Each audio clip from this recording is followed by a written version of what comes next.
These Kobold engineers are keeping the churches in good shape. While they disintegrate multiple targets, they'll take that extra damage. Then in the middle here, he's building all of his living towers, and this is another important upgrade that you're going to need. He has all of the charge upgrades on that, I believe, and then he brings in his fully upgraded Spore Launcher. And while this might not be game-breaking to have your Spore Launcher fully upgraded, it does increase the amount of entities that can be in his root network, and Spore Launcher's HP, as he upgrades, just flies up.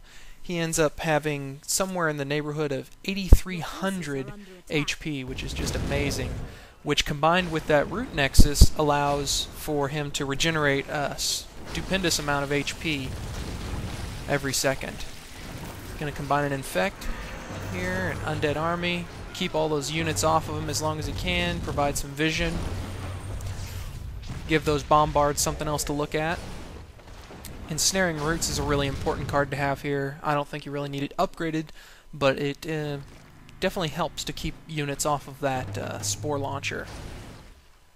And some of you might be wondering why you would go with a Spore Launcher instead of a Razor Leaf, Spore Launcher's cousin. And basically it comes back to that hit points. Right now this Spore Launcher is just about half dead, and he has 8,300 life points. Whereas Razor Leaf at maximum hit points has somewhere in the neighborhood of 3,500, I believe. So less than half of his hit points. So your Razor Leaf would already be dead. And Razor Leaf, I do believe, does more damage, you know, and he hits flying units and everything, but he's just not as durable as this guy. Now he's got a Twilight Dragon stuck on his Spore Launcher here, which will be a pest, but he's going to go ahead and use these giant worms, which he summoned in up here to take care of the Twilight Dragons in the north. He's going to send those down to the middle and take care of his little friend there. And he's very careful. You have to, if you're trying to recreate this, something you got to watch out for are those Bombards. And he's moved his Spore Launcher out, and he used some healing spells earlier to keep it alive. Every time he uproots it there, he'll heal it with some spells until he can get it reconnected.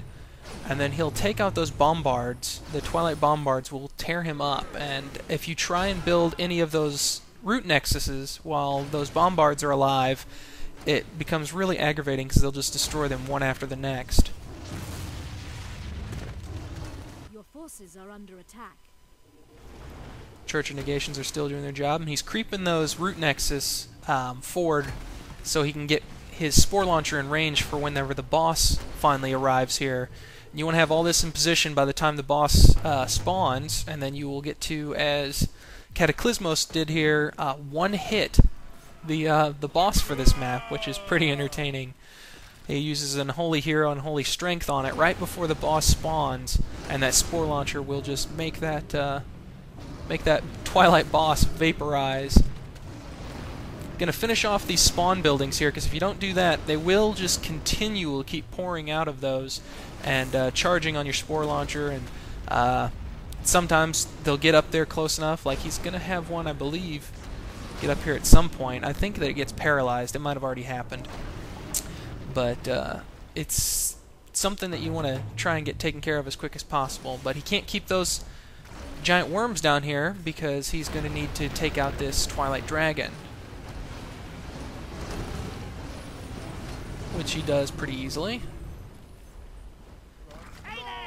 It's pretty important to keep that Kobold engineer focused on repairing your Church of Negation instead of repairing anything else that he happens to want to repair.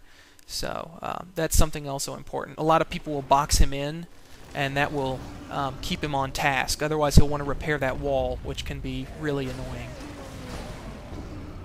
He's going to fly up here, take out the last Bombard so he can ease his Spore Launcher forward just that little bit more. Here's the time when he gets paralyzed.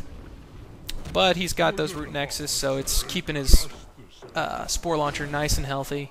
It's regenerating percentage of his 8,300 HP, so he has nothing to worry about there. As soon as the coast is clear, he's going to uproot, move forward, and you want to be able to see that gold box there because the boss spawns in not too far away from that, so he's nice and in range. Unholy Hero, Unholy Strength, and it's over. There we go. Thank you very much, Cataclysmos, for your wonderful replay, and hopefully you all have enjoyed watching it. Thank you. This has been Monoxen. Goodbye. The refugees are safe.